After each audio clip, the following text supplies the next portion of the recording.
ನೋಡಿ ಅವರು ಏನು ಹೇಳಿದಾರೆ ಅನ್ನೋದು ನಾವು ಅರ್ಥ ಮಾಡ್ಕೊಳ್ತಕ್ಕಂಥ, ಯಾಕಂದ್ರೆ ನಾನು ಕೂಡ ಆ ಭಾಷಣ ಹೇಳಿದೆ. ಎಲ್ಲೂ ಕೂಡ ಸರ್ಕಾರ ಮುಖ್ಯಮಂತ್ರಿ ಅಂತಕ್ಕಂಥ ಶಬ್ದ ಅವ್ರ ಬಾಯಿಂದ ಬಂದಿಲ್ಲ. ಅವ್ರೇನು ಹೇಳಿದ್ದಾರೆ, ಇದೇನು ಶೋಷಿತರ ವರ್ಗ ಏನಿದೆ, ಬಡವರು ಅಂತಂದ್ರೆ ಎಲ್ಲ ಜಾತಿಯವರು, ಆಮೇಲೆ ಅಹಿಂದ ವರ್ಗದವರು, ಇವ್ರದ್ದು ಧ್ವನಿಯಾಗಿ ಈ ವಿಚಾರಧಾರೆಗೆ ಶಕ್ತಿ ಕೊಟ್ಟಂಥವ್ರು ಸನ್ಮಾನ್ಯ ಸಿದ್ದರಾಮಯ್ಯನವರು ಅಂತ ಅವರು ನಮ್ಮ ತಂದೆಯವರು ಅಂತ ಅವರನ್ನು ಉಲ್ಲೇಖ ಮಾಡ್ತಾರೆ. ಈ ವಿಚಾರಧಾರೆಗಳನ್ನು ನಮ್ಮ ತಂದೆಯವರು ಆದಮೇಲೆ ಸತೀಶ್ ಜಾರಕಿಹೊಳಿ ಅವರು ಮುಂದುವರಿಸ್ತಾರಂತಕ್ಕಂಥ ವಿಶ್ವಾಸ ಇದೆ ಅಂತ ಹೇಳಿದ್ದಾರೆ. ಅದರ ಅರ್ಥ ಇಲ್ಲ, ಅದು ಹೆಂಗಾಗುತ್ತೆ? ಈಗ ಈ ಶೋಷಿತ ವರ್ಗದ ಧ್ವನಿ ಆದರೆ ಮುಖ್ಯಮಂತ್ರಿನ ಅಥವಾ ಸಚಿವನ? ಇಲ್ಲ, ಅದು ಒಂದು ನಾಯಕತ್ವ, ಒಂದು ವಿಚಾರಧಾರೆಗಳಿಗೆ ಒಂದು ಶಕ್ತಿಯನ್ನು ಕೊಡ್ತಕ್ಕಂಥ ಒಂದು ನಾಯಕತ್ವ ಅಷ್ಟೇ. ನಮ್ಮ ಪಕ್ಷದಲ್ಲಿ ಯಾರು ಯಾವ ಸ್ಥಾನದಲ್ಲಿ ಕೂಡಬೇಕು ಅನ್ನುವಂಥ ತೀರ್ಮಾನ ನಮ್ಮ ವರಿಷ್ಠರು, ನಮ್ಮ ಹೈಕಮಾಂಡ್ ಮಾಡ್ತಾರೆ. ಈಗ ಸೆಪ್ಟೆಂಬರ್ ಕ್ರಾಂತಿಗೆ ಪೂರಕವಾಗಿ ಸಿಎಂ ಬದಲಾವಣೆ ಚರ್ಚೆ ನಡೀತಾ ಇದೆ, ಆಗುತ್ತಾ ಸರ್? ಅದು ಗೊತ್ತಿಲ್ಲ.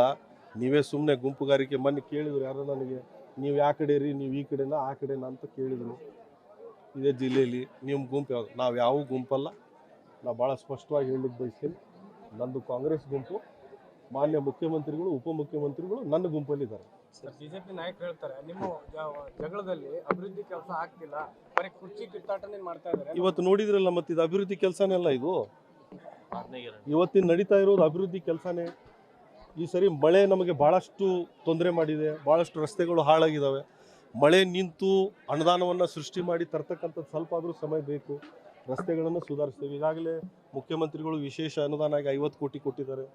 ಉಪಮುಖ್ಯಮಂತ್ರಿಗಳು ನೀರಾವರಿ ಯೋಜನೆಯಲ್ಲಿ ಕೈಗೊಳ್ಳಲು ಇವತ್ತು ನಮಗೆ 50 ಕೋಟಿ ರೂಪಾಯಿಯನ್ನು ಕೊಟ್ಟಿದ್ದಾರೆ.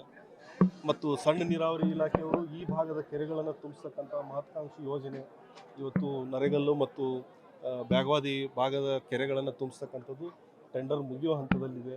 ಇವೆಲ್ಲ ಭಾಳಷ್ಟು ಅಭಿವೃದ್ಧಿ ಕಾರ್ಯಗಳನ್ನು ನಮ್ಮ ತಾಲೂಕಿನಲ್ಲಿ, ನಮ್ಮ ಜಿಲ್ಲೆಯಲ್ಲಿ, ನಮ್ಮ ರಾಜ್ಯದಲ್ಲಿ ನಡೀತಾ ಇದೆ.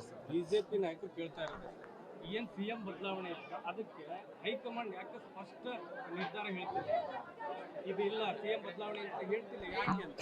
ಅವ್ರನ್ನ ಯಾರು ಕೇಳೇ ಇಲ್ಲ, ನೀವು ಹೋಗಿ. ಅಲ್ಲ ಸರ್, ಇದು ಹೇಳ್ಬೇಕಲ್ಲ, ಅಲ್ಲಿ ಯಾರು ಹೋಗಿ ಕೇಳಿದ್ರೆ ಹೇಳ್ತಾರ ಅವರು ಬದಲಾವಣೆ ಮಾಡ್ತೀವೋ ಇಲ್ಲ. ಏನಂದ್ರೆ ಕೇಂದ್ರದಲ್ಲೂ 2 ಬಣ ಇದೆ, ರಾಜ್ಯದಲ್ಲೂ 2 ಬಣ ಇದೆ. ಒಂದು ಬಣ ಸಿದ್ದರಾಮಯ್ಯ ಅವ್ರಿಗೆ ಸಪೋರ್ಟ್ ಮಾಡ್ತಾ ಇದ್ರೆ, ಒಂದು ಬಣ DK ಅವ್ರಿಗೆ ಸಪೋರ್ಟ್ ಮಾಡ್ತಿದ್ದಾರೆ ಅನ್ನೋ ನೋಡ್ರಿ. ಅವರವರ ಅಭಿಮಾನ, ಅವರವರ ಪ್ರೀತಿ ಮೇಲೆ ಹೊಂದಾಣಿಕೆ ಇರ್ತಕ್ಕಂಥದ್ದು ಸತ್ಯ. ಆದರೆ ಪಕ್ಷ ಅಂತ ಬಂದಾಗ ನಮ್ಮಲ್ಲಿ ಬಣ ಇಲ್ಲ, ಎಲ್ಲ ನಾಯಕರು ಒಂದಾಗಿದ್ದಾರೆ.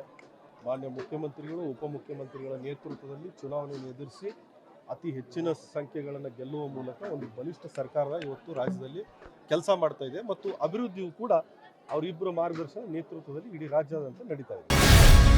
ಗ್ಯಾರಂಟಿ ನ್ಯೂಸ್, ಸುದ್ದಿ ಖಚಿತ, ನ್ಯಾಯ ನಿಶ್ಚಿತ.